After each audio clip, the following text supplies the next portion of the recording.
हे friends, स्वागत है आप सभी का movie stock movie explain channel पे, जिस पर आज मैं रिकैप करने वाली हूँ और साथ ही एंडिंग एक्सप्लेन हाल ही में रिलीज हुई वुल्फ्स मूवी का। तो चलिए अब आपका टाइम बिल्कुल भी ना वेस्ट करते हुए शुरू करते हैं इस वीडियो को, वो भी स्पॉइलर वार्निंग के साथ। लेकिन उससे पहले मेरी एक छोटी सी रिक्वेस्ट, वीडियो को लाइक, शेयर और चैनल को सब्सक्राइब करने की।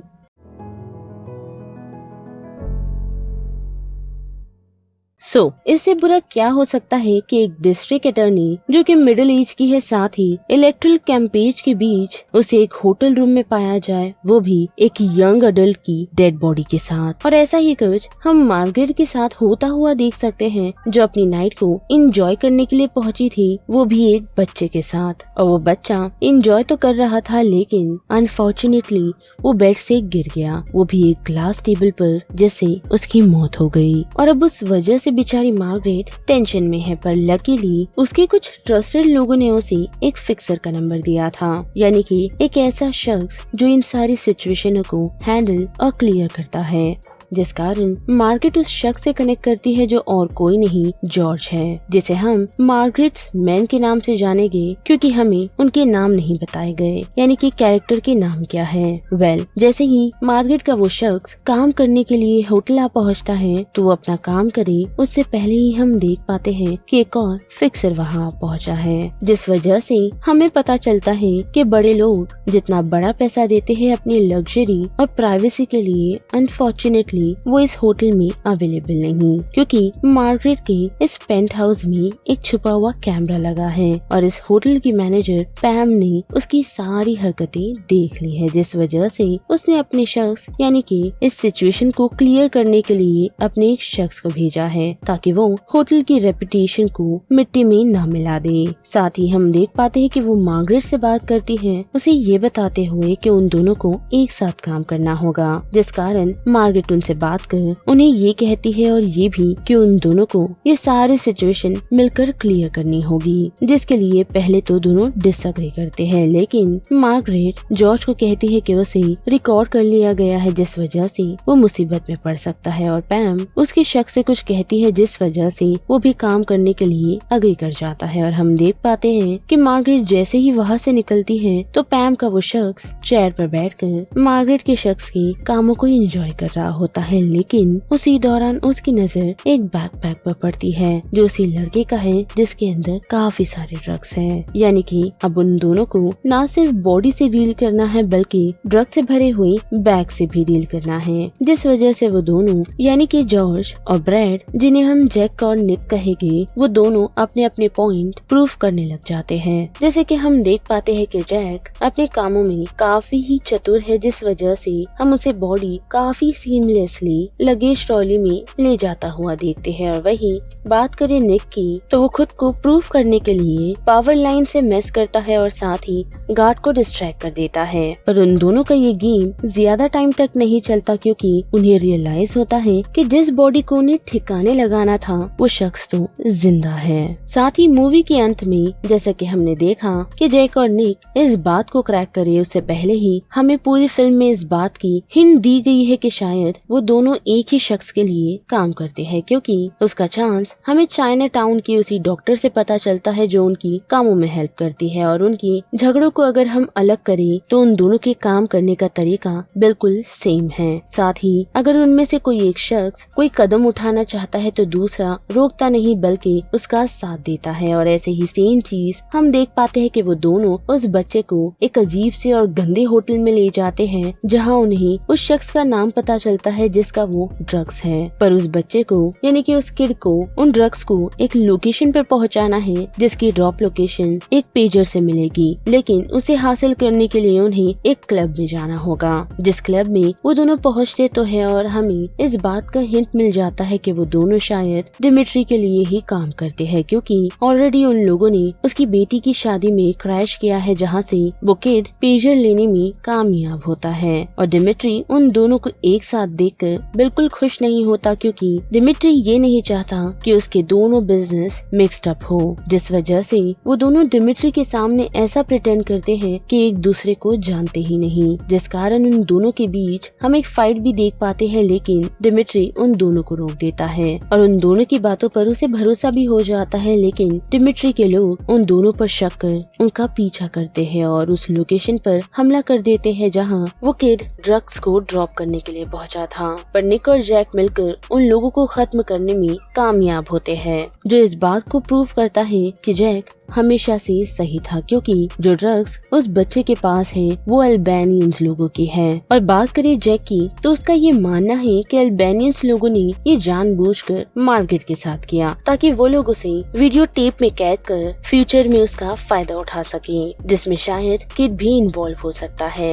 जो सच है या झूठ उसके बारे में तो अभी तक हमें पता नहीं चला, लेकिन किड ने उन लोगों को ये बताया है कि ये काम उसके दोस्त डिएगो का है, यानी कि वो इस ड्रग्स को ड्रॉप करने वाला था, पर अनफॉर्चुनेटली उसकी मॉम की डेथ हो गई, जिस वजह से ही वो उसका ये काम कर रहा है, जो सुनकर हमें झूठ ही लगता है। यानी कि हम ऐसा कह सकते हैं कि जिस भी लोगों ने अल्बानियन की उस शिपमेंट को चुराया है, उन लोगों ने उसे किड के हाथों थमा दिया ताकि वो मार्गरेट को ट्रैप कर सके। पर अनफॉर्चुनेटली एक्सीडेंट के कारण वो बेहोश हो गया और उसी वजह से फिक्सर्स को वहाँ पहुँचना पड़ा। लेकिन इसी के साथ साथ हम ये भी सोच सकते हैं कि मार्गरेट ने जब पैम से सीक्रेटली बात की थी तो वो ऑलरेडी फंस चुकी थी, जिस वजह से ही उन दोनों का ये प्लान था कि जल्द से जल्द उस ड्रॉप को उसकी लोकेशन तक पहुंचाना है, जिसमें शायद कुछ ट्रैकर्स भी हो सकते हैं, जिसकी मदद से अल्बानियंस को ट्रैकर या फिर उन्हें उस लोकेशन पर बुलाकर उन सभी को खत्म कर दिया जाए, जिसमें शायद मार्गरेट भी शामिल होगी। और उनका ये प्लान फिल्म के एंड में पूरा भी होता है, क्योंकि सभी अल्बानियंस खत्म हो जाते हैं, जिससे पूरी सिटी अब ड्रग फ्री हो चुकी है।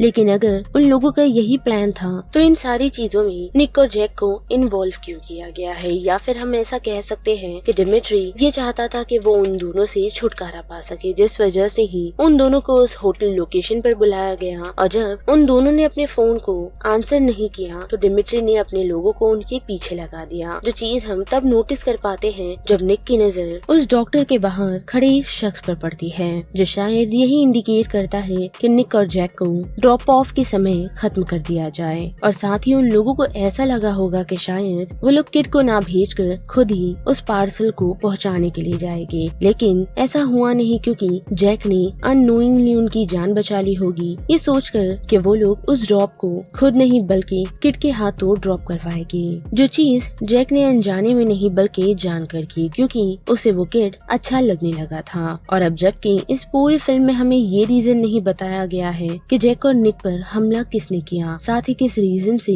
जिसका रीजन ये भी हो सकता है कि उनके बॉस अल्बानियंस के ड्रग्स चुराने में डायरेक्ट शामिल थे, या फिर कोई उनका अपना, जिस वजह से उन्हें इन सारी चीजों का इल्जाम किसी और पर लगाना था, जिस कारण उन्होंने जैक और निक को चुना। क्योंकि हम एक रीजन ये भी नोटिस कर सकते हैं कि डिमिट्री के लोग बिना डिमिट्री के कहे उन लोगों पर अटैक कर सकते हैं। वेल, तो फिल्म खत्म होने से पहले हम इस बात की थियोरी तो लगा सकते हैं, वो भी तब जब निक और जैक पर काफी सारे लोग हमला करने के लिए पहुंचते हैं, जिन्हें और किसी ने नहीं बल्कि उनके एम्प्लॉयर ने ही भेजा होगा। या फिर हम ऐसा मानकर चल सकते हैं कि ये सारी चीजें सिर्फ निक को नहीं बल्कि जैक को खत्म करने के लिए की गई हो, क्योंकि पहले इंस्टेंट पर जैक उस सिचुएशन पर पहुंचा था, यानी कि होटल रूम की सिचुएशन पर, जिन सारी चीजों पर नजर रखने के लिए निक को भेजा गया ताकि वो वक्त रहते जैक से उन ड्रग्स को लोकेशन तक पहुंचवा सके और उसे इन प्रोसेस में खत्म भी कर दिया जाए। क्योंकि उन दोनों ने पूरी रात एक साथ तो काटी थी, पर हम नोटिस कर पाते हैं कि जैक जब इन सारी चीजों को फिगर आउट करने की कोशिश कर रहा था तो वही निक जैसे इन सारी चीजों की पड़ी ही नहीं थी। जो चीज सेकेंड टाइम हम तब नोटिस कर पाते हैं जब किड ड्रॉप को ड्रॉप करने के लिए जाता है, जहां निक भी जैक को उसके साथ जाने के लिए कहता है, लेकिन जैक उसे मना कर देता है, यही कहते हुए कि किड को ये काम अकेले करने दिया जाए। क्योंकि हम ऐसा भी मानकर चल सकते हैं कि शायद निक को ये पता होगा कि वहाँ गन फायर्स होने वाली है, जहाँ पहुँचते ही जैक की मौत हो जाए, पर अनफॉर्चुनेटली वो उसमें नाकामयाब रहा। जिसके बाद जब हम देख पाते हैं कि वो लोग किड को चेक करने के लिए उसी ड्रॉप लोकेशन पर पहुंचते हैं तो वहां हम जैक को नोटिस कर पाते हैं कि उसने किड की कनपट्टी पर बंदूक तानी हुई है, पर वो उसे शूट नहीं करता और हम ऐसा भी मानकर चल सकते हैं कि शायद निक ने उस पॉइंट पर जैक पर गन तानी थी।